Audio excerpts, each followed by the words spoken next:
There have been multiple reports of child abuse cases in our area over the last few months. These incidents have rocked our community here in Western Maryland. Most of these atrocities are at the hands of step-parents or mothers' boyfriends. Carl, do you think this is due to a basic breakdown in the American family? Well, if it is, it's a breakdown that's been going on for quite some time. I mean, you go back to the mid-'70s when women started entering the workplace in large numbers for the first time since World War II, and you start seeing the disillusion of the nuclear family. So if we want to look at that, we need to go back to there. Now, whether or not there are more cases now than there were in 1980, or is it better recording? Or that's a possibility too. As well. Child abuse in this community, I think of one specific example that really rocked our community was the baby justice. I think it happened back in 2006 or 7, and it especially affected our family because the young man who was charged and then sent off, convicted, and then sent to prison lived right behind us and halfway, Benjamin Bingman. And there's many different layers of child abuse. There's the psychology, there's the trying to understand why, but then there's the little baby, and especially when you shake a baby like that, it really, there's a lot of emotional attachment to that. A lot of anger to that. A lot of anger. And as a result, Senator Chris Schenck, now, I don't know what his title is, but he's no longer a senator. He's working for the administration.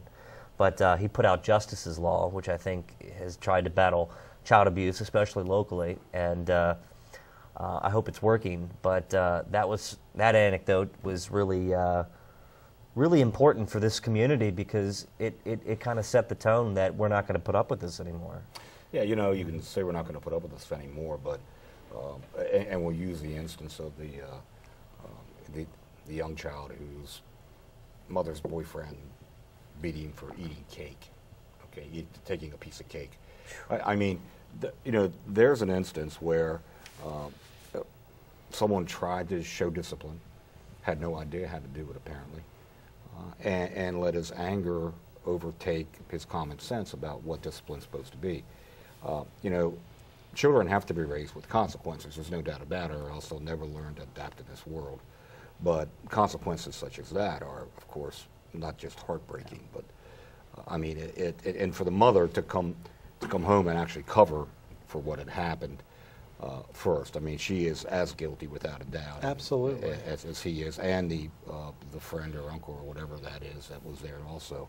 You know, one thing that I can tell you is that you see a lot of these abuse cases are from young parents, you know, or young adults anyway, where they just, you know, they can't figure out how to deal with to channel their anger with the anger that they have, right? And, you know, I mean, the best thing that I can say is, you know, I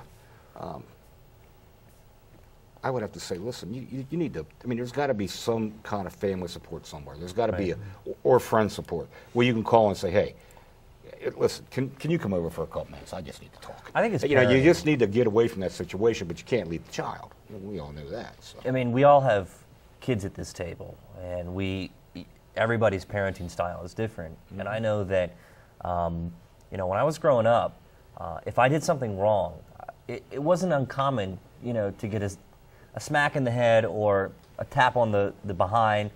And it wasn't, but to the other end of the spectrum, are parents now afraid to discipline their children in a way that bears consequences? They probably are in public. I think so. But, I mean, growing up, I was born in '85. I'm the youngest guy at this table, but there was still... I'm the youngest guy at this table. Oh, you know, I had to say it. Got to rub that in, doesn't he? I had to say it. But I don't look at, you know, if I misbehaved, even in public, I mean, my parents would correct me. Oh, yeah. But at home, I mean, it wasn't like they smacked me around, but you could expect that there's going to be some kind of consequence. Let me tell you what, I'm going to, first off, I know my mom watches this show. And Mom, I will apologize beforehand for those times when I should have been disciplined and I wasn't because you didn't know about them, which weren't many, I can guarantee you. But there were times. But you know what? There was. I mean, you know, people. and I've heard it said by other folks about parents who discipline their child by either, you know, smacking their butt or doing something like that, and they say, well, you know, your child doesn't love you, they fear you. There's a fine line between love and fear, I'm telling you right now, because I loved my parents, and still do to this day, but the only time I feared them is when I did something wrong. Because and I knew I did it, so that, I mean, you know, I feared then that they were going to find out, and then I was going to have to suffer the consequences. I was more fearful of disappointing them. And, oh yeah. You know, you come home from school, you do something wrong. The consequences in school versus coming home, it was twice as bad when you come home. And my father, my stepfather, I didn't fear him, but I had a respect for him. And when you didn't want to bring that to him.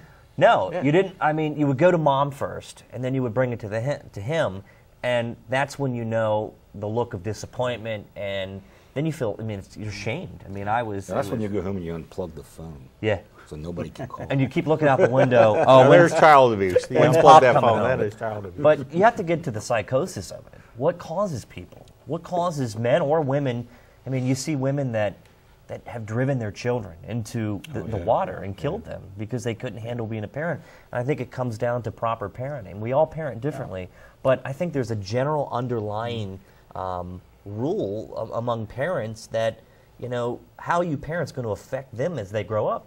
You see a lot of these kids that grow up, and they in turn abuse their kids. I don't know that I would put a single cause on this issue. No, there is none. It certainly could be parenting issues. It could be drug related. It could be dependency related somehow. Outside stressors. Alcohol. You know, and it'll be interesting to see too over the years if the breakup of the nuclear family does have something to do with it, because poor economic times, we've got the nuclear family reforming. I mean, we've got kids moving back in with their parents, moving back in with the grandparents. So now you're going to have more adults with, you know, helping to raise children than you have had since the mid 1970s. And you could make that. I mean, that child could be a well-rounded individual coming from different perspectives of generations of people who have a hand in raising them. What do we consider the nuclear family these days? Well, that's a tough one, isn't it? Yeah. I don't know, but I know a lot of single moms who are out there every single day, you know, working their butts off and then come home 2 or 3 and jobs. have to take care of their kids by themselves, and you know, and hopefully there is some kind of family support system there, you know, for those kind of people, because they need it. I mean, you know, it's tough raising kids nowadays. I mean, it just is. So we point to incidents like we're talking about here, and clearly they are a tragedy. But the other question is child abuse at some level today potentially over-reported in some respects? I mean, for example, you know, some of the things we hear about the 7-year-old in the one public school that was charged with sexual abuse, and you know, some other things that you hear along the way. I mean, are we pushing the envelope in some areas and perhaps not doing enough in other areas? Oh, absolutely. Well, let me tell you something. I mean, there's no doubt in my mind that the school system in today's society are trying to raise adults from the first grade. You know, I mean, they really are. You know, but you've got to let a kid be a kid. Right? Yeah. I mean, you know, first off, how do you learn from mistakes if you never make any? Right. Okay. And I don't know anybody who's perfect. I mean, I was pretty close, but I don't know anybody else. But you know, I mean, you have to wonder. It's nice of you to acknowledge your imperfections, Bob. It really is. I was wrong once.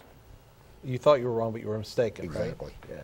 No, but I mean, you know, there are times when I think that we focus too much on trying to make kids adults, and they aren't adults yet. They haven't matured to that point. They have to make some mistakes. They have to learn from them, and what mistakes not to make again, you know. Right. And sometimes we think they shouldn't make any. Now they're kids. They're going to make them, you know. So. But the pendulum swings, and maybe it'll swing back, and we'll see what happens. Yeah. That's all the time we have for this segment. Next up on the flip side, the Redskins, here today, here to stay. Well, at least for now. We'll talk Redskins and names coming up next.